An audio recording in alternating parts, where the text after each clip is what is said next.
دوسرا ریزن یہ تھا کہ یہ بغض و حسد بھی رکھتے تھے، چونکہ مولا کائنات کو جو مقام، جو درجہ اسلام میں، قرآن میں، مولا نبی کریم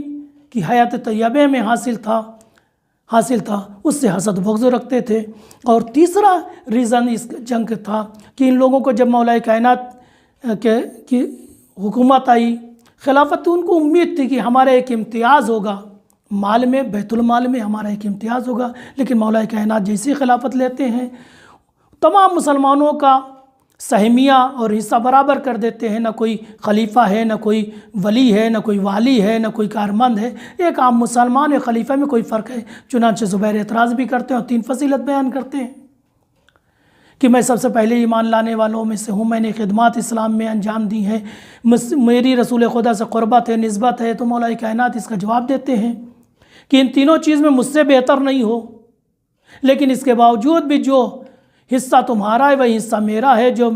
ایک عام انسان کا وہی میرا ہے۔ اور اس کے ساتھ ساتھ دوسری یہ توقع ان کو تھی کہ جب ہم خلافت کریں گے، خلافت مولا کائنات کی آ جائے گی۔ چنانچہ بیعت کرنے والوں میں آگے طلحہ زبیر تھے۔ جب تو اس میں ہمیں حصہ ملے گا، یعنی مشاورین میں ایڈوائزر بنائیں گے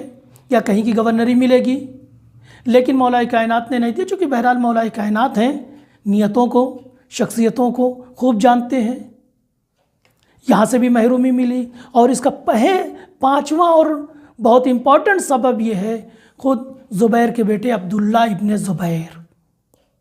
ان کا بہت اہم رول ہے اس جنگ سے پہلے، جنگ کی آمادگی میں، سفر میں، پوری جنگ میں آپ ایک اہم رول ہے، چونکہ یہ انسان شروع سے مولا کائنات سے کا بغض رکھتا تھا، ان سے حسد رکھتا تھا، ان کا مخالف تھا، خلافت کے دوران بھی مخالفت کر رہا تھا، لہٰذا اس تمام جنگ کا ماسٹر مائنڈ بھی ہے،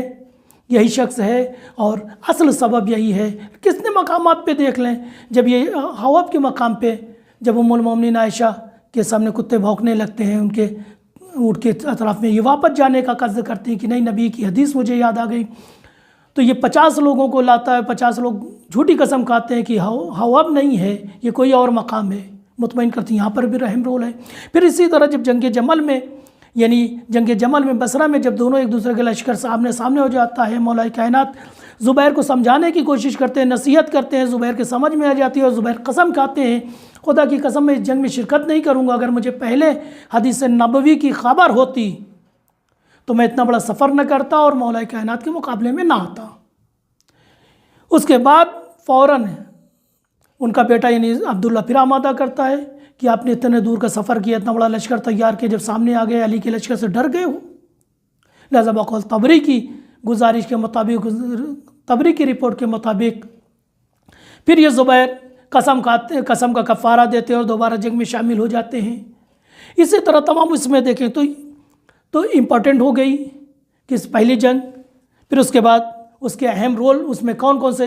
اہم رول تھے، کن کن کا چہرہ سامنے تھا، پھر اسباب کیا تھے ان میں، پھر اہمیت، پھر نتیجہ۔ یہ دونوں جنگ ایک دوسرے کے مقابلے میں، یعنی قریب 3000 سے زیادہ کا لشکر اہل جمل کے ساتھ تھا، اور قریب مولا کائنات کے ساتھ 19,000 سے 20,000 کا لشکر تھا۔ لیکن مولا کائنات یہ نہیں کہ اہل فتنہ ہے، انہوں نے بیعت توڑ دیے، فوراً مولا کائنات نے اقدام کر دیا۔ 3 دن تک یہ دونوں لشکر ایک دوسرے کے آمنے سامنے رہے، اور 3 دن تک مولا کائنات کی پوری یہ کوشش تھی کہ ان کو سمجھایا جائے، سمجھا کے فتنے کو ختم کر دیا جائے، ان کو گھر واپس کر دیا جائے۔ لہٰذا اپنا پیغام بھیجتے رہے، اپنے افراد بھیجتے رہے، خاص افراد کو بھیجتے رہے، خط لکھتے رہے۔ جب ان چیزوں سے بات نہیں بنی، ام المومنین عائشہ کو خاص طور سے خط لکھا، بات نہیں بنی، تو پھر اہل جمل کے نزدیک جا کے مولا کائنات نے خطبہ دیا، اس میں اپنی حقانیت بیان کی، اور ان لوگوں کو خطاب کر کے فرمایا، کیا تم نے میرے ہاتھ پہ بیعت نہیں کی ہے؟ کیا یہ بیعت توڑ کے قرآن کی خلاف ورزی نہیں کر رہے ہو؟ کیا زوجہ رسول کو گھر سے باہر نکال کے قرآن کی خلاف ورزی نہیں کر رہے ہو؟ یعنی الغرض مولا کائنات 3 دن تک سمجھاتے رہے، اور جس دن جنگ ہوئی ہے، اور میں آپ کی خدمت میں عرض کروں، یہ جنگ ظہر سے لے کے غروب تک میں ختم ہو گئی، یعنی آدھے دن کی جنگ تھی۔ آدھے دن میں مولا کائنات کا لشکر مقابل پر غالب آ گیا۔ لیکن ظہر تک بھی مولا کائنات یہی کوشش کرتے رہے، سمجھانے کی کوشش کرتے رہے، اپنے لشکر سے کہتے رہے دیکھو ہماری طرف سے پہل نہیں ہونی چاہیے۔ چنانچہ یہی ہوا، لیکن جب ادھر سے دشمنوں نے حملہ کر دیا تو مولا کائنات مجبور ہوئے اجازت دینے پر، اور یہ سارا واقعہ پیش آیا کہ جنگ ختم ہو گئی۔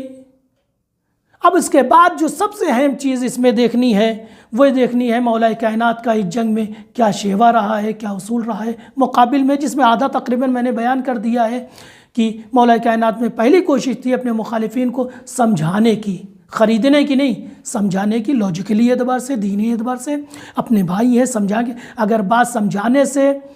مسائل کو بیان کرنے سے حل ہو جاتی ہے تو جنگ نہ ہو، پوری کوشش تھی مولا کائنات کی۔ لیکن اگر جنگ بھی ہوئی ہے تو جو جنگ میں بھی مولا کائنات نے ہدایت کی، دیکھو زخمیوں کو نہیں مارنا، عورتوں اور بچوں سے کوئی ربط نہ رکھنا، جو ہمارے سامنے سلنڈر ہو جائے اس سے جنگ نہیں کرنا، جو بھاگ جائے اس سے